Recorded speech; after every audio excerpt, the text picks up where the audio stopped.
अपना ध्यान देश की तरक्की पर लगाइए, देश को आगे बढ़ाने पर लगाइए।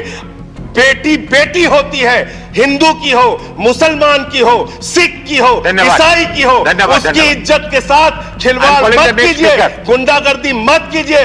आप तय करने वाले कोई नहीं होते कौन क्या पहनेगा, कौन क्या खाएगा, कौन क्या कैसे रहेगा, कौन। Jafar Islam, I am sorry, please. Sir, मैं इस बजट पे और इनके डिजिटल इंडिया पे राजीव जी की एक कविता है, वो एक बड़े अच्छे कवि हैं, उन्होंने लिखा है, वो सदन के सामने सुनाना चाहूंगा।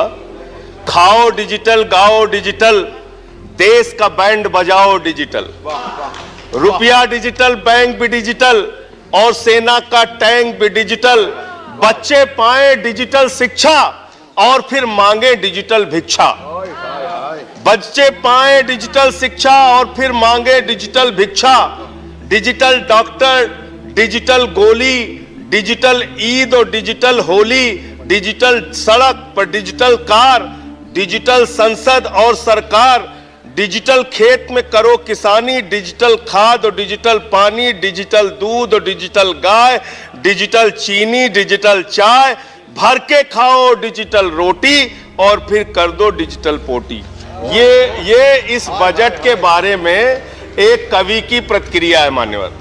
और जो इस सरकार के दावे हैं अब उस पर थोड़ी बात कर लेते हैं मान्यवर। इन्होंने कहा है कि 60 लाख नौकरियां देंगे।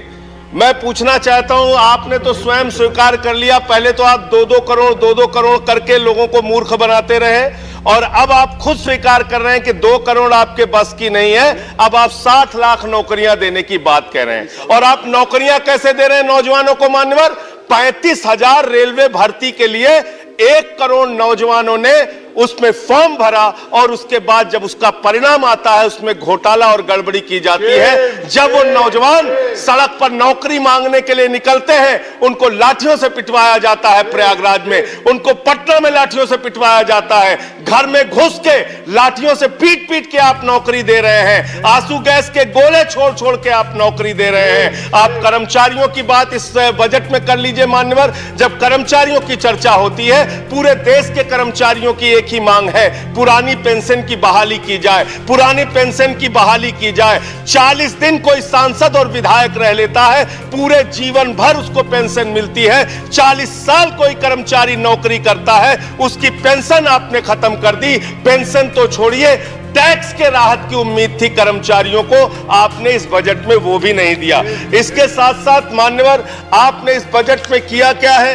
22 तक सबको घर देने की आपकी योजना थी, वो 22 तक घर देने की योजना भी पूरी तरीके से जमीन पर उतर के नहीं आई, वो भी फेल साबित हुई। जब आपसे पूछा जाता है सरकार की उपलब्धि क्या है, सरकार की आमदनी क्या है, आप सीना ठोक के कहते हैं अरे हमने तो आमदनी बढ़ा दी, देश का एयरपोर्ट बेच दिया। फिर आपसे पूछा जाता है कुछ आमदनी बढ़ी क्या सरकार की, कहते हैं हाँ बिल्कुल बढ़ा दी। Steel authority of India limited बेच दिया, कोल इंडिया बेच दिया, बीपीसीएल बेच दिया, एलआईसी बेच दिया, बैंक बेच दिया, पोर्ट बेच दिया, सब कुछ बेचने का काम किया। ये आपका मेक इन इंडिया है, ये आपका डिजिटल इंडिया। मानवर मैं खत्म कर रहा हूं मानवर, मैं मनरेगा की आप बड़ी पीठ थपथपाते हैं अपनी। मनरेगा की चर्चा बहुत होती है, मनरेगा का बजट आपने खत्म कर दिया, खाद की सब्सिडी आपने कम कर दी। इसका मतलब जो गरीबों को अन्न देने की योजना है वो भी योजना एकमात्र आपकी दिखावा है और मार्च के बाद